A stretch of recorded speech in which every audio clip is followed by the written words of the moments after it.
Dans cette vidéo, nous allons démystifier les composants principaux d'un ordinateur.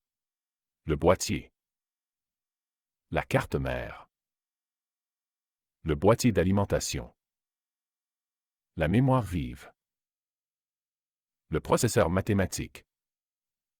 Le refroidisseur. La mémoire de stockage. Les composantes d'entrée. Et le système d'exploitation.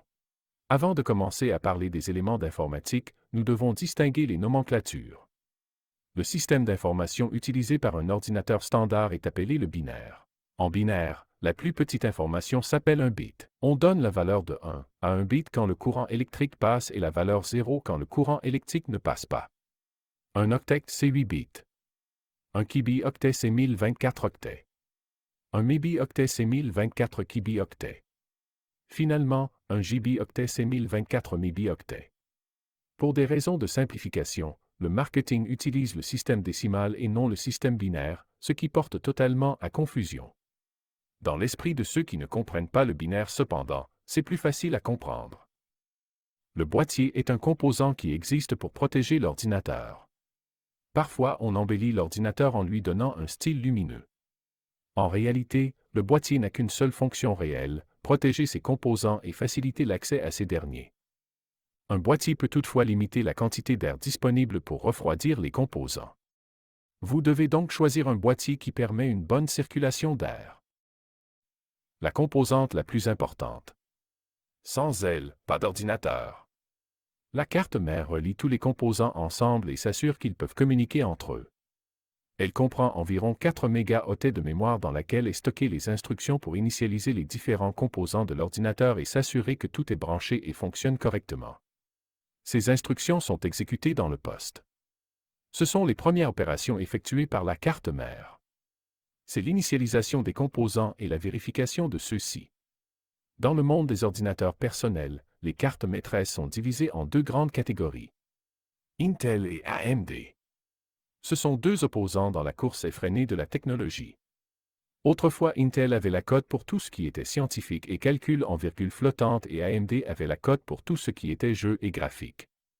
AMD était alors largement moins dispendieux que Intel. Aujourd'hui, tout est différent. Les jeux utilisent largement les calculs en virgule flottante et donc AMD s'est standardisé au concept d'Intel. AMD reste cependant encore légèrement moins cher. Mais attendez.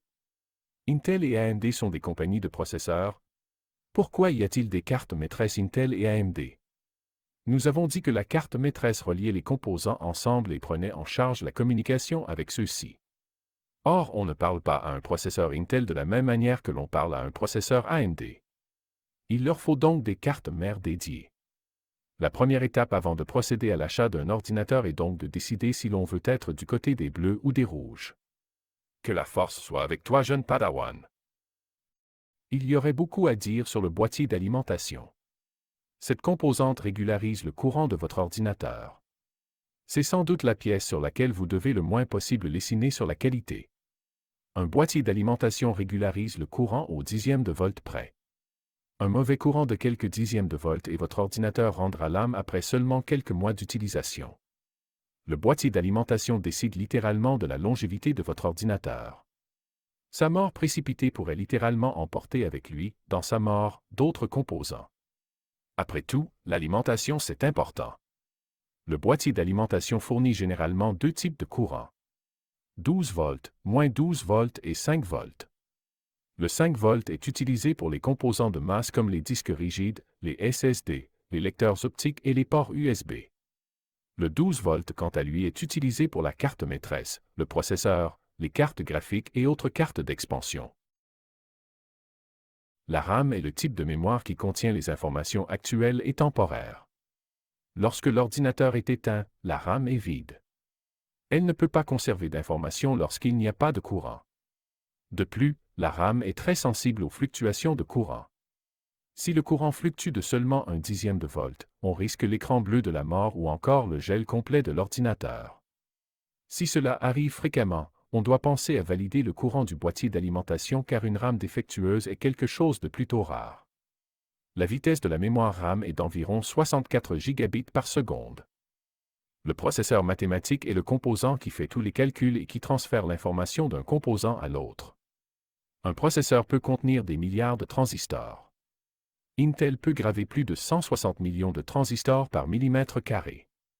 Un processeur roulant à 3 GHz n'est pas nécessairement plus rapide qu'un processeur de 1 GHz. Cela dépend de plusieurs facteurs. Un processeur Intel 4 de 3 GHz est 47 fois moins rapide que le processeur i5 14400F de 1,5 GHz. Le processus de lithogravure donne des résultats un peu aléatoires en raison de la physique. Ainsi, lors de la création de processeurs i5 par exemple, chaque processeur est testé après sa conception et la cote qui lui sera donnée sera en fonction de sa performance. Ainsi, un processeur 20% supérieur sera coté K, alors qu'un processeur donnant une performance à l'intérieur des marges de manœuvre sera coté sans la lettre K. Un processeur K est normalement utilisé pour l'overclocking chez les gamers, mais il est aussi de meilleure qualité et plus stable car il chauffe moins. Un processeur peut aussi contenir des instructions graphiques. Si un processeur ne contient pas d'instructions graphiques, alors vous aurez l'obligation d'acheter une carte graphique externe. Cela signifie aussi que si vous achetez un tel processeur et que votre carte graphique meurt, vous ne pouvez plus utiliser votre ordinateur jusqu'à ce que vous remplaciez votre carte graphique. Un processeur sans instruction graphique possède la lettre F. Notez qu'une combinaison de lettres peuvent coexister comme par exemple KF. Les composants de l'ordinateur doivent tous être refroidis. Le composant qui dégage le plus de chaleur est le processeur mathématique. Ainsi, pour éviter d'endommager le processeur, plusieurs processus sont mis en place. Sur un portable, lorsque le processeur atteint 70% de sa température maximale, la vitesse du processeur est diminuée de 50%. D'où la raison pourquoi un portable semble toujours plus lent qu'un ordinateur tour. Le refroidisseur de processeur joue donc un rôle important pour préserver l'intégrité mais aussi pour assurer la vitesse de votre ordinateur. Il existe plusieurs types de refroidisseurs. Le ventilateur simple. La pipe refroidit au liquide de type radiateur. Et finalement, le refroidisseur avec pompe et liquide. Un ventilateur simple est généralement fourni à l'achat d'un processeur. Il offre une capacité très limitée de refroidissement. Les pipes de refroidissement sont la meilleure alternative. Jumelés avec un bon boîtier, ils offrent 95% de la capacité de refroidissement d'une pompe à refroidissement liquide. Ils n'exigent pratiquement aucun entretien et ne brisent pas. Les pompes, elles, à refroidissement liquide sont souvent utilisées par les gamers mais n'offrent plus l'avantage qu'ils offraient autrefois quand la technologie des pipes refroidies au liquide n'existait pas. De plus, les pompes refroidies au liquide doivent être remplacées environ toutes les 3 ans sous risque de bris. Si une fuite arrive, le liquide de refroidissement corrosif peut endommager les autres composants. Peu importe le choix du refroidisseur, il est recommandé de nettoyer les ventilateurs de refroidissement au moins une fois tous les 6 mois pour préserver sa capacité de refroidissement. La mémoire de stockage à long terme est utilisée pour conserver des données. Vos documents, vos photos, vos vidéos, etc.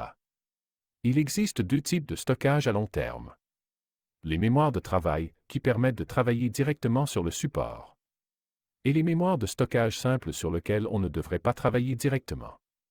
Avez-vous déjà perdu une clé USB qui a subitement cessé de fonctionner? Les clés USB sont des mémoires de stockage simples. Elles peuvent supporter jusqu'à 100 000 cycles d'écriture.